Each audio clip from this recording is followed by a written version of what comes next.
My mom's boyfriend demands that I hand over my money or he'll ruin my life. I got him arrested and dumped. When I was 13, my dad left my mom for his coworker Diane and completely destroyed our family. My mom spent a whole year just crying on the couch, telling me stuff no kid should hear about their parents' marriage, like how my dad didn't want to touch her anymore. Really messed up stuff to dump on your kid. She kept saying nobody would ever love her again, and honestly, it was exhausting being her therapist when I was just trying to deal with my own feelings about the divorce. My grandma finally made her get real help when I turned 15. The meds help, but she still loses it whenever my stepmom comes up, or when we visit my dad and half-brother. About a year ago, she met Todd at her book club, and suddenly she's acting like a teenager with her first boyfriend.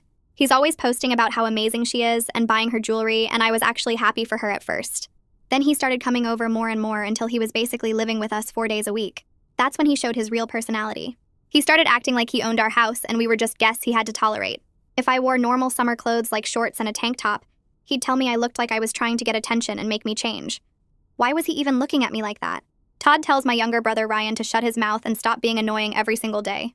He calls Ryan stupid when he forgets his homework or leaves his backpack by the door. One time, Ryan was just telling us about his day at school, and Todd grabbed his shoulder hard and told him nobody cared about his dumb stories. Ryan started crying and my mom told him to stop being so sensitive, that Todd was just trying to help him learn when to talk and when to be quiet. She actually takes Todd's side every time. 3 weeks ago, I came home from my job around 10 at night. Todd was drunk on the couch and asked to borrow money. I said no because why would I give my money to my mom's boyfriend? He completely lost it. Started screaming that I was a selfish brat and he'd make my life hell if I didn't give him the cash.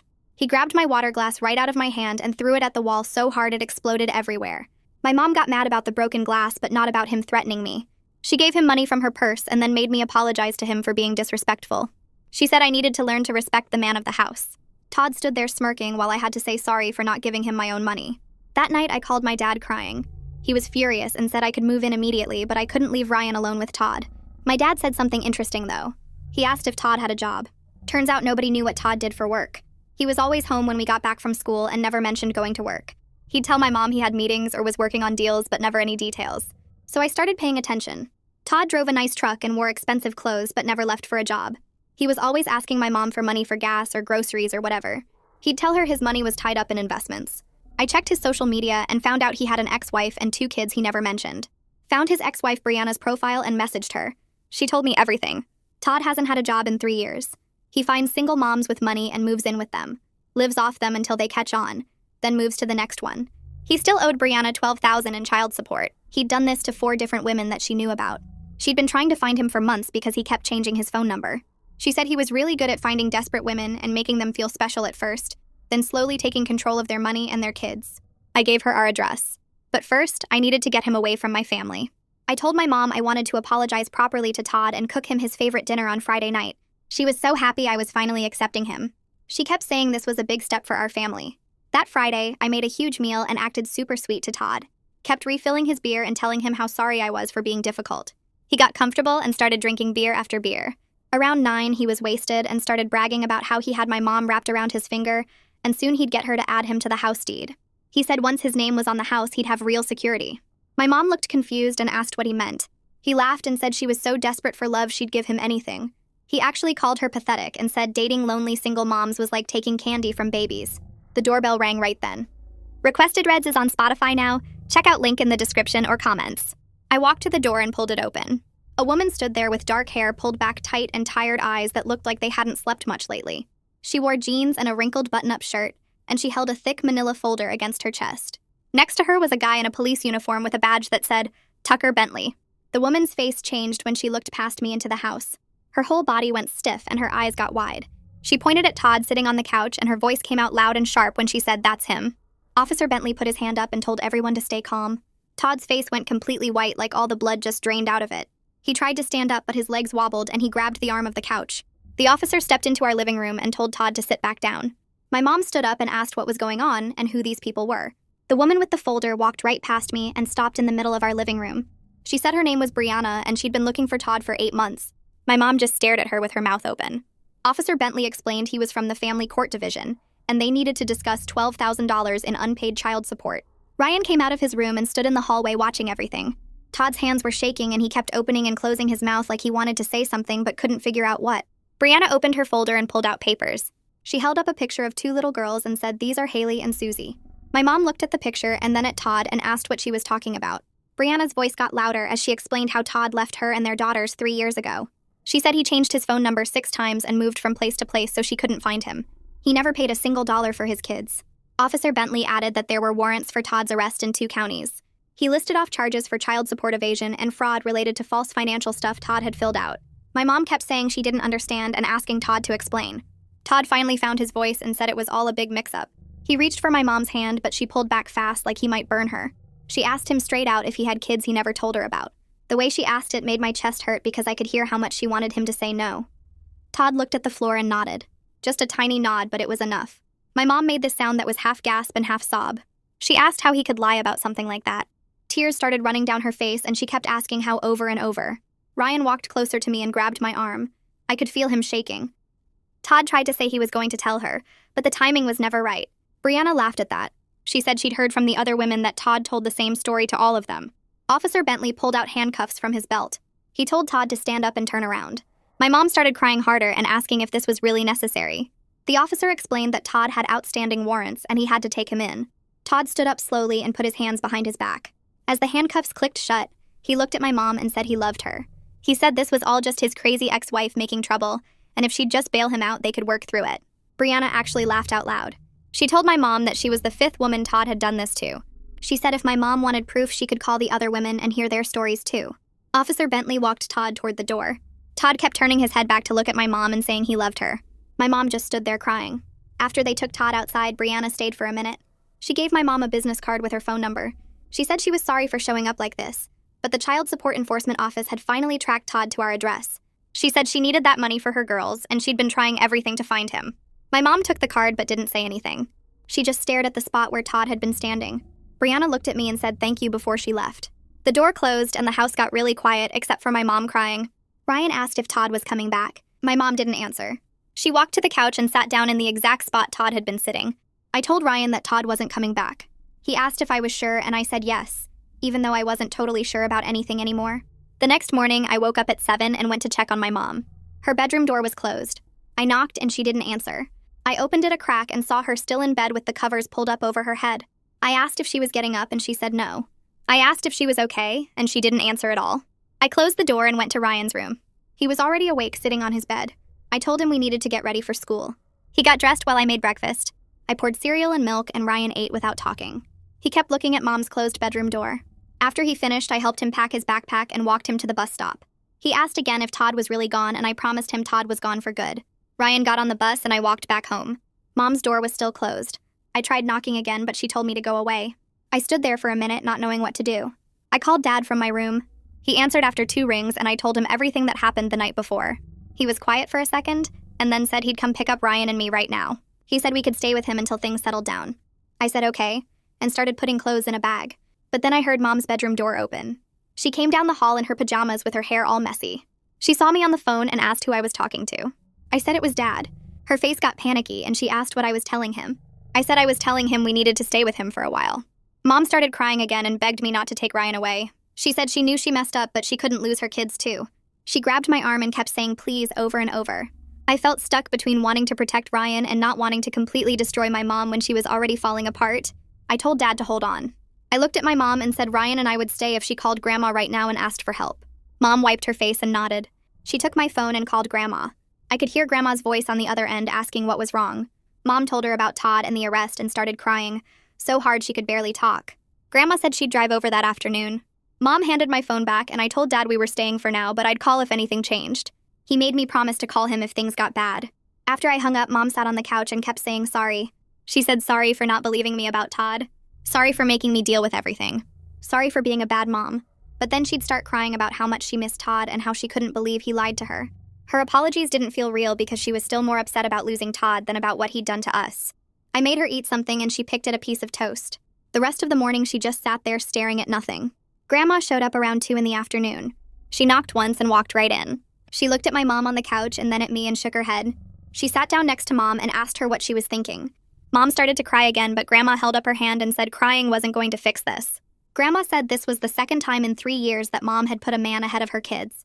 First, she'd dumped all her divorce feelings on me when I was just a kid trying to deal with my own feelings. Now she'd let Todd treat Ryan and me badly because she was scared to be alone.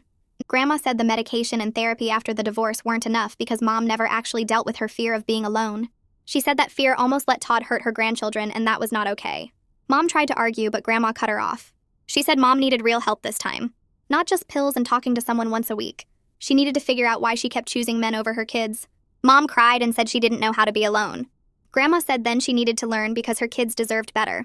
I sat there listening and felt relieved that someone was finally saying all this stuff to Mom. Grandma looked at me and asked if I was okay. I said I was fine even though I wasn't really fine. Grandma said I shouldn't have had to be the one to fix this mess. She was right, but I didn't know what else I could have done. Grandma stayed for dinner and made spaghetti. Ryan came home from the school and was happy to see her. We ate together and Grandma told Mom she expected her to make some real changes. Mom nodded and said she would. 2 days later, my phone rang while I was doing homework. It was Brianna. She said she wanted to update me on what was happening with Todd. He was still in jail on the child support warrants.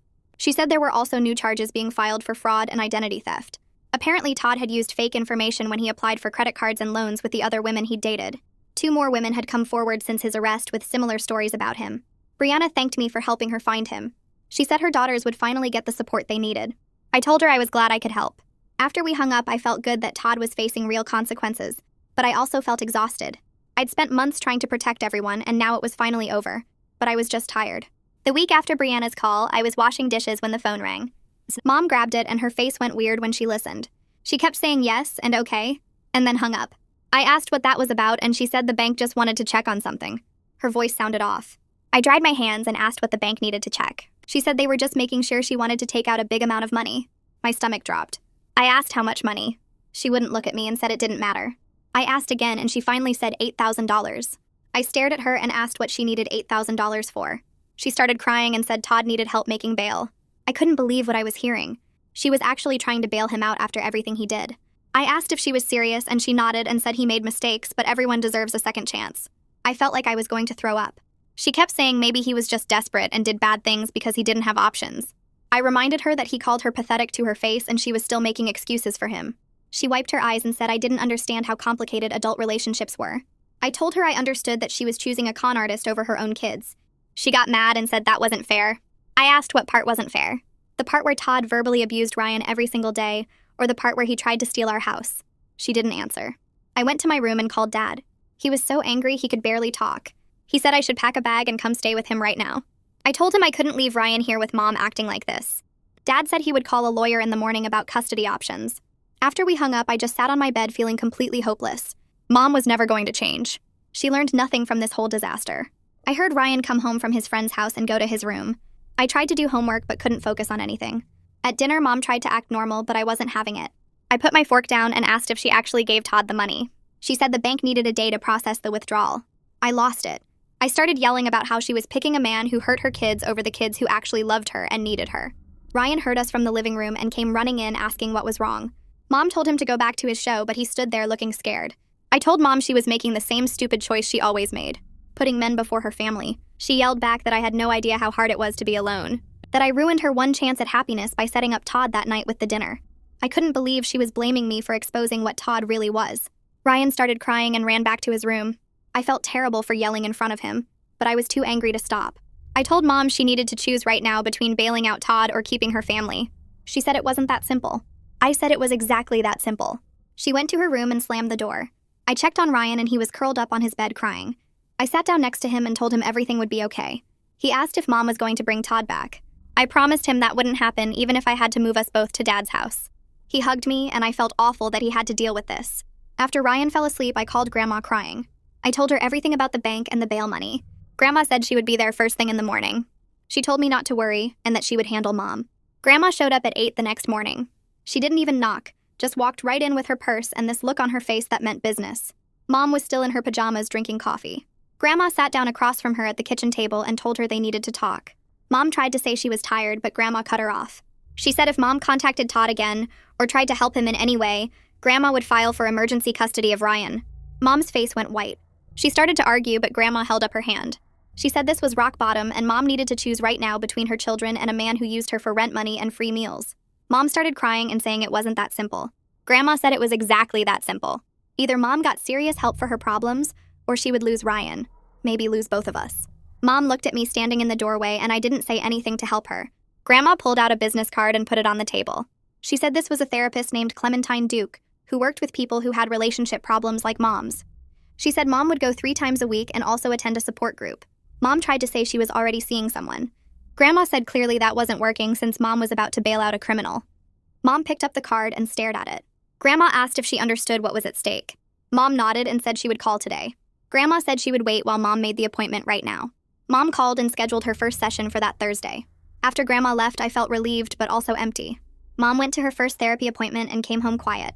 She didn't talk about it and I didn't ask. The next week she went again. And again. She also started going to some group meeting on Tuesday nights. I could tell she was just going through the motions at first. She would come home and go straight to her room.